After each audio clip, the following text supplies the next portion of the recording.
Okay, let's go back to our picture. We got north and south, expressive, reserved, east and west, slow and fast, right? Okay. Anybody that is reserved and slower and methodical in the way that they process information, please raise your hand. This is group B. Oh, we got a lot of them over here. This is where my first maid on harmony, Barbara Morris, should be raising her hand.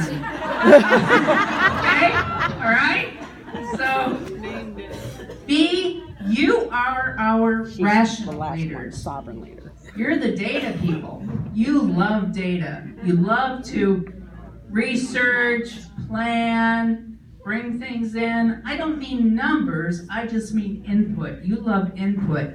And then you like to mull over that input and make decisions based on lots more information, right? Rational leaders don't like to tell us what they know, and they know a lot. So that's another thing that's very common. So here's some tips. If you raised your hand and you are a rational leader, Barbara Morris, here's what you should do. Share details and information, okay? So if you know something, share it. Express yourself. We know that you're not really as quiet as you act sometimes. Remember that perfection is an impossible standard, but excellence is easy to get to. Rational leaders can always use that. If you have to work with rational leaders, you have to be systematic, thorough, and precise. They love this. You've got to focus on the task. They love that.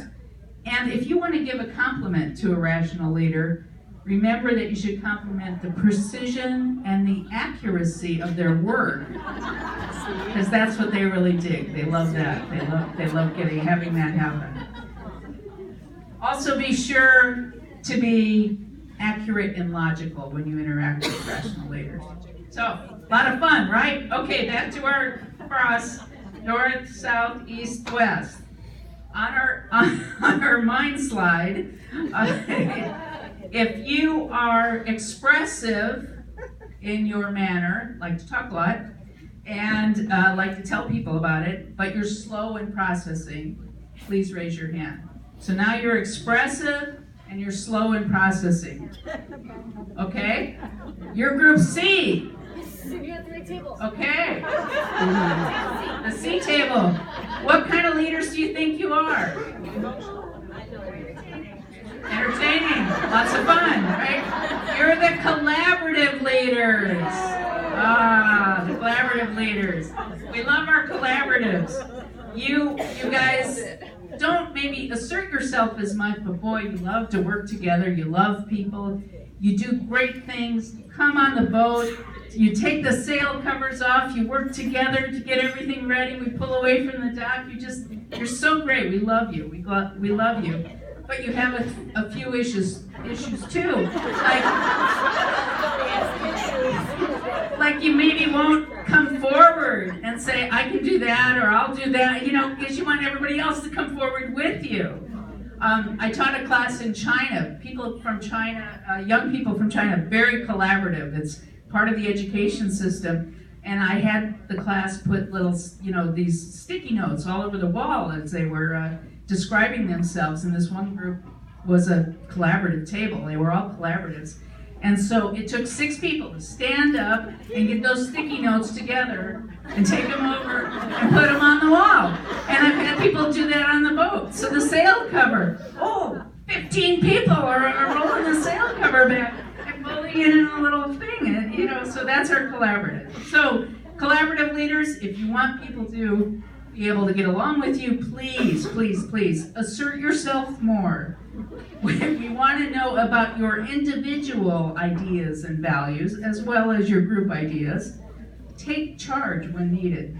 People need you to step up and lead the way. It's very important. And also, praise and acknowledge yourself routinely. Collaboratives never give themselves enough credit, so you should. If you have to work with a collaborative leader, focus on we instead of I, and us instead of them. Don't push, rush, be very patient, be supportive, encouraging, And this one I had to learn the hard way. Focus on cooperation instead of competition. Make it more about the well-oiled machine of the crew than about finishing the race or getting to the destination. Collaboratives love that, so remember that. Okay, our last group, the expressive and fast. Expressive and fast. Okay. All right, expressive and fast. That's why I got my hand up, because I'm one of these. Okay? You're the charismatic leaders. All right? The charismatic. Right?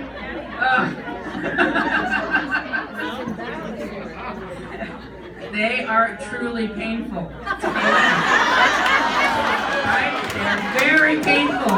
Painful to be with. I know, I'm one of them. I know. Okay. Tips for charismatic leaders. If you don't know what to say, don't say anything. Okay? Slow down, pause and breathe, it'll all be fine. Set specific goals and share with people. Give them accountability partners so they can work together on things. That's a very good thing to do if you're a charismatic leader. And also delegate the details, because charismatics are about moving forward, not about the details. So delegate the details, it's important. If you have to be on a boat with a charismatic leader, here's the big tips. Okay? Focus first on developing a relationship. Charismatic leaders love that. Be enthusiastic, open, and responsive. That gets a charismatic leader all excited, right? Minimize any direct involvement with details, but report when all is finished and done. If you give us the details, you will be wrong. Okay? And then this is really the truth. Charismatic leaders are golden retrievers. You need to generously offer acknowledgement and praise all the time. You now know how to get on a boat and how to tell who's on your crew, assess your crew, and get yourself moving forward as a team and as leaders. Exert your leadership. So getting me back to the end of the talk, or the beginning of the talk, which will be the end of the talk. 5 things you can do to switch from doing things right to doing the right things, because leaders do the right things. Number 1, continue learning. You've already heard that today a million times. You heard it tonight. You've got a lot of things here we're going to be giving away soon. Continue learning. Watch videos, read books, rent a boat, push yourself, learn. You're going to be a fabulous leader if you do that. Number 2, listen and tune in. Develop your intuitive sense of others.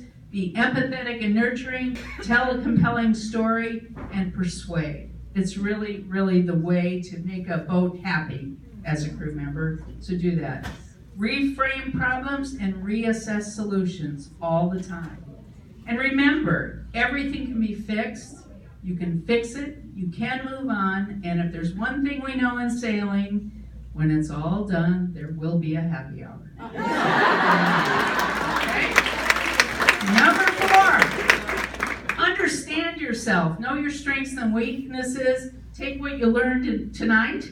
Take it back with you. I've got a handout for you at the door that has a little test that you can take that tells you what kind of leader you are. It goes a little bit deeper. And then it has all these tips listed, so you can take that with you, and I hope you enjoy that. Understand yourself, understand others, and once you know yourself, say it loud and say it proud. When you get on a boat, tell the people on board who you are, what you can do, and where you might need us to lend a hand to help you do better when you're sailing. That's very important. And the 5th thing is the most important. You need to pay it forward. This is what really will help you learn to do the right things. Pay it forward. focus a little bit of each sail that you participate in mentoring, developing, and empowering other women sailors. Join a club, volunteer for a race committee, get involved with youth sailing, reach out to Gail to volunteer for next year's conference, but do pay it forward. We owe it to all future women sailors to set an example of inclusiveness and nurturing. Some of us didn't have that in our sailing career. We owe it to give it back to everyone else. Ella Maillard, who is an author, an adventurer, and was a member of the 1924 U.S. Olympic sailing team, said it best: "The sooner we learn to be jointly responsible, the easier the sailing will be." Thank you.